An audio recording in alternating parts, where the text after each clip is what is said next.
అందరికీ నా హృదయపూర్వక నమస్కారాలు.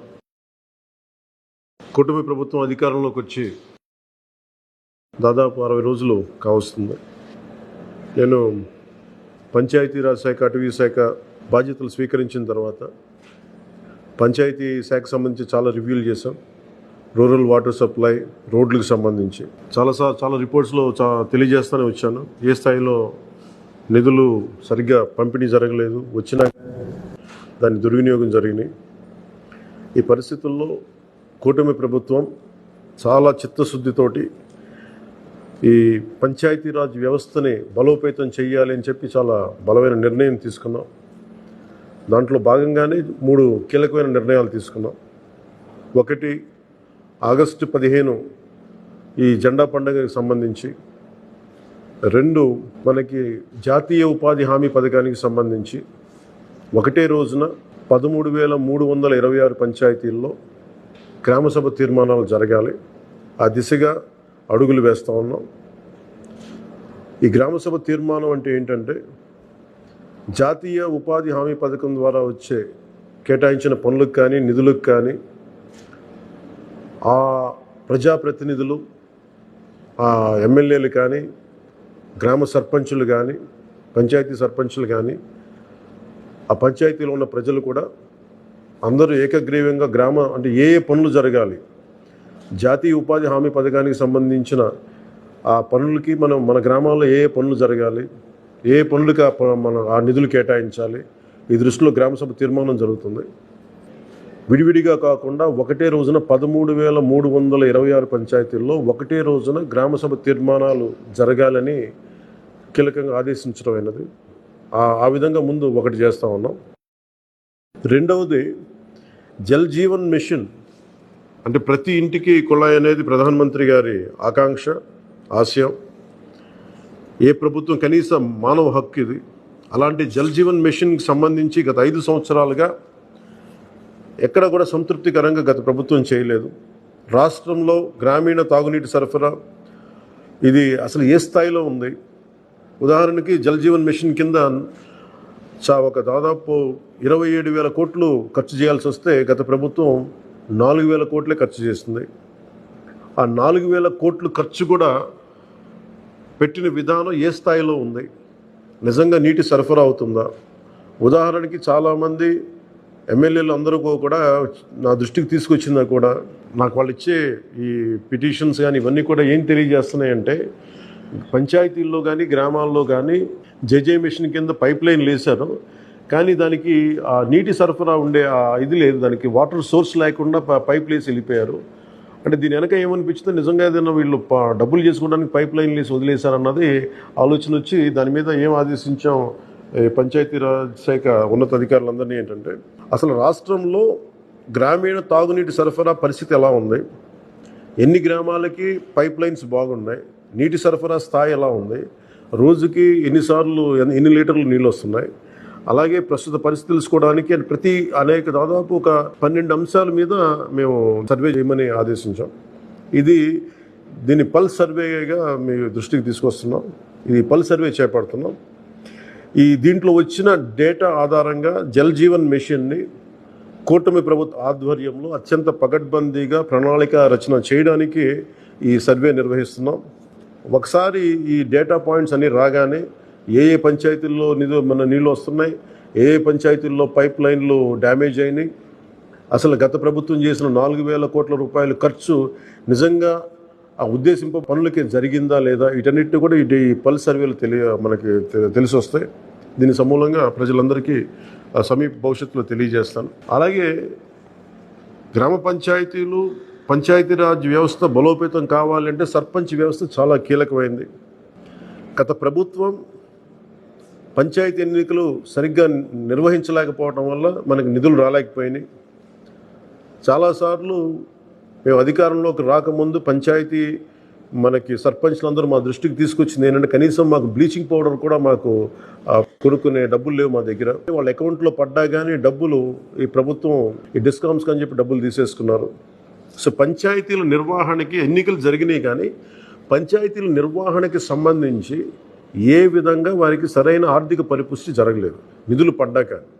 నిధుల దుర్వినియోగం జరిగింది, అది మీ అందరికీ తెలిసిందే. దానికి మరింత వివరంగా ఎప్పటికప్పుడు తెలియజేస్తాం.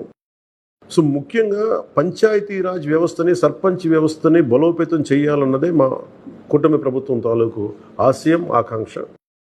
దాంట్లో భాగంగా ఇప్పుడు దాకా గత 30 సంవత్సరాలుగా, గత 1990 నుంచి ఇప్పటిదాకా ఎప్పుడు మన 15 ఆగస్టు పండగ జరపడానికి ఇప్పటిదాకా నిధులు ఇప్పుడు సమకూర్చలేదు. చాలా నామకే వాస్తే నామమాత్రంగా ప్రతి పంచాయతీకి, చిన్న పెద్ద పంచాయతీలకి 100 రూపాయలు, చిన్న పంచాయతీలకి, పెద్ద పంచాయతీలకి 250 రూపాయలు చొప్పున ఇచ్చేవారు. ఒకవైపు ఏమో గాంధీ గారి కలల కన్నా పల్లెలే పట్టుకొమ్మలు అంటూ ఉంటాం, గ్రామీణ స్వరాజ్యం అని మాట్లాడతాం. కానీ ఎన్నికల్లో నిలబడ్డ పంచాయతీ సర్పంచ్కి మటుకు జెండా పండుగ నిర్వహించాలంటే వాళ్ళకి ఇచ్చే డబ్బులు 100 రూపాయలు, 250 రూపాయలు. ఈ రివ్యూ మీటింగ్స్లో మాకు తేలింది ఏంటంటే 100 రూపాయలకి, 250 రూపాయలకి 13,326 పంచాయతీల్లో ఏం చేయగలరు? మేము ఒకటే ఆదేశించాను, రాగానే చాలా ఘనంగా జరుపుకోవాలి. గాంధీ గారి ఈ గ్రామ స్వరాజ్యాన్ని నిజంగా మనం ముందుకు తీసుకెళ్లాలంటే ఆ స్టేట్మెంట్ చాలా బలంగా ఇవ్వాలి. 1994లో ఇచ్చిన జీవో 100 రూపాయలు, 250 రూపాయలు, ఒకటి స్వాతంత్ర దినోత్సవానికి, 2 గణతంత్ర దినోత్సవానికి, వాటిని పెంపొందించేలాగా, వాటిని పెంచేలాగా ఒక కీలకమైన నిర్ణయం తీసుకుంది ఈ కూటమి ప్రభుత్వం. ప్రతి ఒక్క పంచాయతీలో సర్పంచులు తలెత్తుకొని సగౌరవంగా జెండా వందనం చేసేలాగా రాష్ట్రంలోని ఎన్డీఏ ప్రభుత్వం నిర్ణయం తీసుకుంది. ఆగస్టు 15న స్వాతంత్ర దినోత్సవ వేడుకల నిర్వహణకు నిధులు కొరత లేకుండా చేశాం. చిన్న పంచాయతీలకి 10,000 రూపాయలు, మేజర్ పంచాయతీలకి 25,000 రూపాయల చొప్పున నిధులు సమకూరుస్తున్నాం. దానికోసమని జీవోను కూడా రిలీజ్ చేశాం. దీనిని పంచాయతీ సర్పంచులు దీన్ని పూర్తిగా సద్వినియోగం చేసుకోమని నేను విన్నవించుకుంటా ఉన్నాను. ఇప్పటి వరకు పంచాయతీలకి ఇంత పెద్ద స్థాయిలో ఆగస్టు 15, జనవరి 26 వేడుకలకు నిధులు ఇచ్చింది లేదు. 34 సంవత్సరాలుగా 1990 నుంచి ఈ మొత్తం ఇప్పటిదాకా పెంచలేదు. 34 సంవత్సరాలుగా ఈ పండగలకి, జెండా వందనం పండగ కానీ, గణతంత్ర దినోత్సవానికి కానీ 100 రూపాయలు, 200 రూపాయలు చొప్పున ఇచ్చేవాళ్ళు. ఈ మొత్తాన్ని గణనీయంగా పెంచాలని చెప్పి కూటమి ప్రభుత్వం నిర్ణయం తీసుకొని జీవో జారీ చేసింది.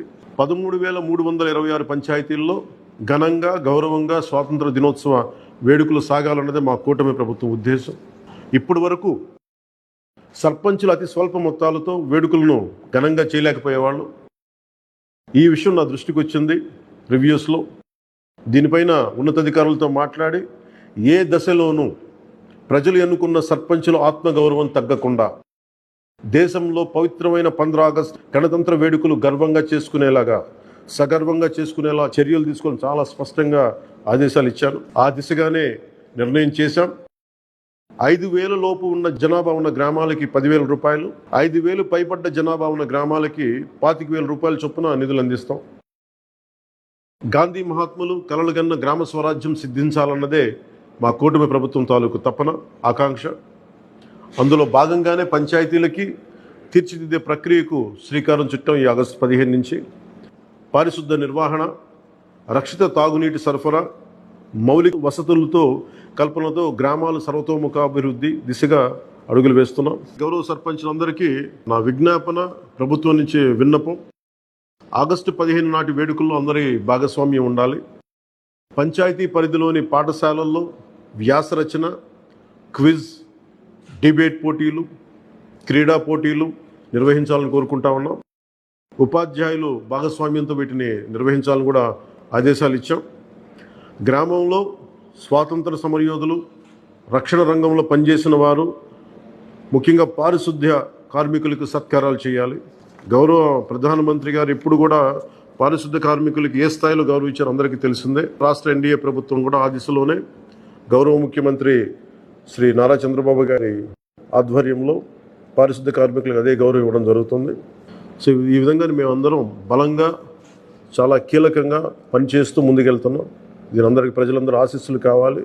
సర్పంచుల్ని, సర్పంచ్ వ్యవస్థని, పంచాయతీరాజ్ వ్యవస్థని బలోపేతం చేసే విధంగా ఈ ప్రభుత్వం ఉంటుందని మీ అందరికీ తెలియజేసుకుంటూ ఒకే ఒక విన్నపం, ఇది పర్యావరణానికి పరిమితులకు లోబడి పర్యావరణం పరిరక్షించేలా ఈ పండుగ ఉండాలి. ప్లాస్టిక్ వాడటం కంటే కూడా జెండాలకి ఆల్టర్నేట్గా మన ముఖ్యంగా మన చేనేత జెండాలు ఏదైనా వాడండి. అలాగే ఇప్పుడు నేను పెట్టుకుంది కూడా పర్యావరణానికి హాని కలిగించింది ఇది. దీంట్లో సీడ్ ఉంటుంది, దీంట్లో ప్లాంట్ అని చెప్పి ఒక సంస్థ ఏదో ఉంది, వాళ్ళు ఇచ్చింది.